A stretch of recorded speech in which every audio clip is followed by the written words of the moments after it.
make tabletops for the restaurants to buy back their own recycled chopsticks. The Zero Waste Market is a 100% package-free grocery store. We really want to provide a space where people can come and access knowledge about repair.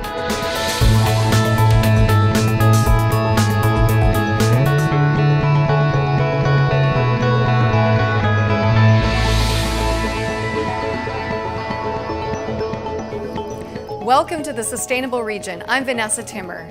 Waste is a pressing issue of our time, and while composting and recycling efforts keep some materials out of the landfill, reducing waste also means going deeper, examining every part of a product's life cycle, from raw materials to opportunities for reuse before disposal.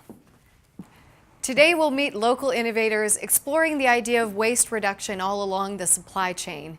And we'll start here at Turnabout Fashion Resale with company founder Joy Moreau. Hi, Joy. Hi, welcome. We're very glad that you're here. Oh, we're glad to be here. Thanks for hosting us. So, Joy, tell me, why did you get started and where are things at today?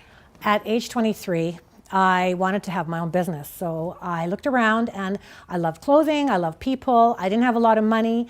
There were a few charity thrift shops in town. There was actually 2 consignment stores, but they were more like a thrift shop also. And I thought you could do this in a young way, in a fresh way, and that's how I started Turnabout. I started to realize that there was a real place for recycling quality merchandise. Today we are specializing in good quality clothing, contemporary designer labels, and we find there's a real place for what we do in people's lives. And what's next for Turnabout? We're going to be starting an online store, and with that we're going to even offer a way where a consignor can log in, they can check their account. It's a very transparent, very simple system. So that's what we're working on for this year. Thank you, Joy. Oh, you're very welcome. It was wonderful. The impact that waste has on the environment is inspiring new approaches in waste reduction in industries beyond fashion. Metro Vancouver's annual Zero Waste Conference is dedicated to exploring these ideas, and the 2016 edition featured some local innovators who are leading the way. Up next, a company keeping disposable chopsticks out of the landfill, and a local company finding new uses for a raw material that normally gets no respect. We recycle chopsticks for value-added design products. My name is Felix Peck, and I'm the co-founder of Chop Value. We're not a traditional wood shop where we just do the manufacturing, because we actually had to start with our innovation at the collection program. Actually going out to all these restaurants and develop this personal relationship to ensure that they understand it's a free recycling program, they can save on garbage tipping fees. Bamboo as a sustainable building material is the fastest renewable wooden grass on earth. And then it needs 3 to 5 years to fully mature as a wooden grass before you can harvest it. It is one of the most sustainable building products if you use it the right way. So you can increase the performance of traditional building products, or you can develop new products with bamboo. We get these chopsticks, and once they arrive in the shop, they are dry cleaned and aligned into one uniform direction. The production setup starts with a glue application with a water-based resin with low emission, which is even food safe after it's fully cured. It gets dried after to get rid of the moisture, and then we feed it into a hot press. And the post-processing is with a simple cabinet making machinery of sanders, a table saw and a miter saw to get into your final product.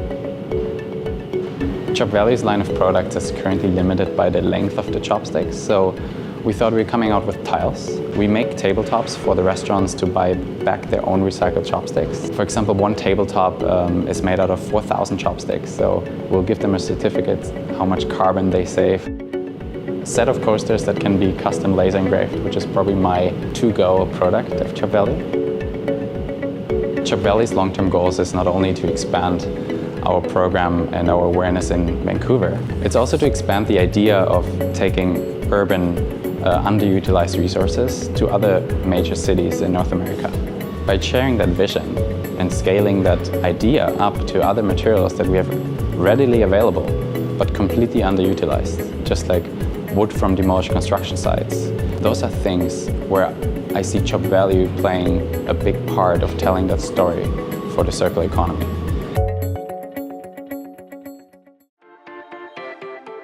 We bring technologies together to return a circular economy to agriculture in order to feed the world and maintain a planet. My name is Christopher Bush, President, Catalyst Agri-Innovation Society. We really start where the world thinks things end. So every year in British Columbia, the dairy and poultry farms produce enough manure to fill BC Place Stadium right to the very top. I see everything that's going on as a cycle, and I see the cycle is broken.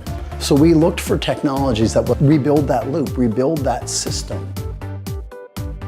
With technologies that are here on Seabreeze Farms, we're able to start by taking out the large fiber, the grass and the things that the cow didn't digest. And we clean it and we cook it so that it's safe, and it's used now for the cows to lay on again. It's the best bedding in the business. Makes very happy cows. Poop is plant food, almost. When it comes out of the animals, it smells bad, it has pathogens that pose challenges, and it's not plant available. By cooking it, we make it ready for the plants. We create new options that can then be used to either produce novel feeds and new growing systems using technology, or we can get them to the point that they're now economically transportable to where our feed comes from. We can return the very efficient, amazingly productive agriculture that we enjoy here in British Columbia. We can return that to a circular economy that nature designed. We have an amazing country. We have incredible people that have grit, have guts. We have abundant natural capital. If we can get organized, use technology to leverage these resources, we will see that exponential return that we need. We will see jobs, we will see revenue, and we will see a clean economy for our country, leading the whole world. Recycling electronic items keeps harmful chemicals out of our environment. Anything with a battery or plug can be recycled, and you don't need to take it apart, just drop it off. Find a depot at metrovancouverrecycles.org. Welcome back to the Sustainable Region. I'm Vanessa Timmer. We opened the show at Turnabout Luxury Resale, a local consignment store that gives high-quality designer clothes a second life. Now we've moved next door to the latest innovation in the resale market, Turnabout Home Granville. And I'm here with Turnabout manager Mark Crittenden. Hi, Mark. Hi there, welcome. Thanks for being here today. Thanks for having us. So, Mark, can you tell me how Turnabout Home keeps manufactured goods from becoming waste? So one of the great things about Turnabout Home is that our clients come in and they buy merchandise that clients have had in their homes for many years. They're high quality products that have a great deal of life left in them still. Even though the original owner is done and has had their time with it, now it's moving on to a new home. So what happens to the merchandise when it leaves the store? They are repurposed. Sometimes they turn into, an umbrella stand could have been, a planter before, or a chest of drawers might become a sideboard in a dining room as opposed to a bedroom. Is there a typical client for Turnabout Home? I find that with our population, we're an aging population, so a lot of people want to downsize nowadays. So they have homes that are larger, they have, furnishings in their homes, and they're going to a smaller space. And they're trying to get rid of some of the merchandise that they have in their homes. It's a great way for a younger couple that's coming into, buying a home and starting a family to fill their home with beautiful things. Great. Well, thank you, Mark. Thank you so much, Vanessa. We really appreciate you coming in today. Just as high-quality furniture has long-lasting appeal, these next innovators have embraced time-tested ideas that are back in fashion. Let's take a look at how repair and reuse are finding new fans in the 21st century. We're trying to empower and grow the repair community in Vancouver. My name is Karen Biskov, and I'm one of the co-founders of Repair Matters. We really want to provide a space where people can come and access knowledge about repair, access tools that they need to fix something, and really give the community an open space where knowledge exchange can occur. I was trying to fix objects in my own life, and I realized how difficult that was, and also how hard it is for a lot of people to access that right knowledge. but finding people around me who had knowledge about that and who gave me advice really encouraged me. Repair can definitely be intimidating, and it's a process we've gone through ourselves, and it's something we hear a lot during our events is, oh, I don't know if I can do that. A lot of that intimidation is because we are told that we shouldn't do this. We shouldn't take something apart, or we shouldn't try to fix it ourselves. We do see a lot of difference in older products versus newer products that are being designed. Now there's more glue being used as opposed to Phillips screws, for example, or you might need a specific type of screwdriver to take something apart. So I really would like to see manufacturers and designers consider repair as an intrinsic and important value when you are creating an object. Your confidence definitely grows when you're fixing objects. Obviously, that doesn't always happen. Sometimes you can't fix something, but even then you learn a lot in the process. You learn more about how things are assembled, and you take that knowledge with you to the next toaster or the next sock that you have to repair. We are creating a circular economy of repair within the standard linear model of take, make, dispose. It really teaches you more about how objects and materials work and how components are put together to form the environment that is around us. We're on a mission to reduce food waste and plastic pollution in the entire food supply chain. My name is Brianne Miller, the founder of Zero Waste Market. I've worked as a marine biologist for almost a decade. I started to realize that all of the species that I was studying were somehow impacted by our food system, and that the health of the ocean is directly linked to our food system, and wanted to do something about it. The Zero Waste Market is a 100% package-free grocery store. Everything is in bulk. We encourage people to bring in their own containers to refill with food. We offer a wide variety of bulk dry goods to start with, so things like legumes, grains, baking goods. Products that are a little bit trickier to find in bulk, so things like honey and molasses, maple syrup. We also have a small home section, so you can fill up on things like soap, unpackaged shampoo bars, laundry detergent, dish soap. You can bring in your old containers and just fill them up again. And we have fresh produce and baked goods as well. We're working primarily with urban farmers, so our produce comes right from Vancouver. The produce we have today was actually hand-picked last night in Richmond from Riverside Farm, so it's about as fresh as it gets. Our baked goods came from Lake House Foods, which is a small organic bakery near Trout Lake. And then we also have a zero waste goods section as well. We have been operating for over a year via pop-up shops in Patagonia. We are opening a retail space in Vancouver.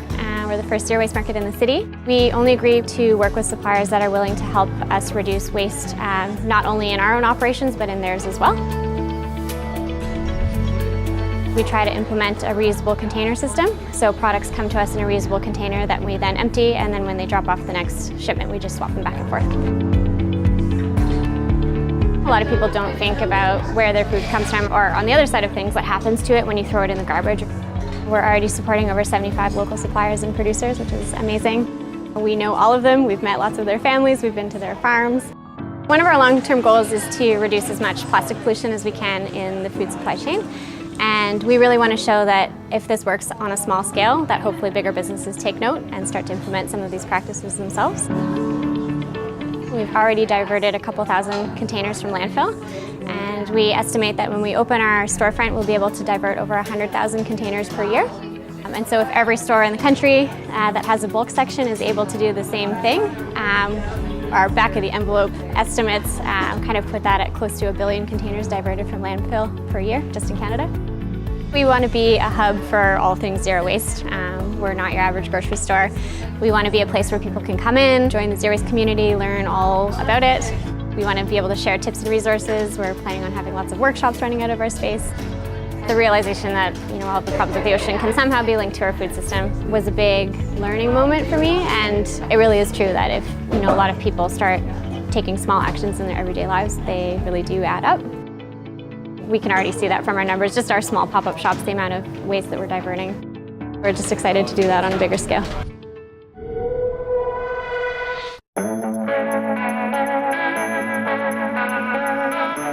Well, that's everything for our show today. Thanks for watching. And I especially want to thank Joy and Mark from Turnabout for hosting us. Oh, you're very welcome. It was fun having you.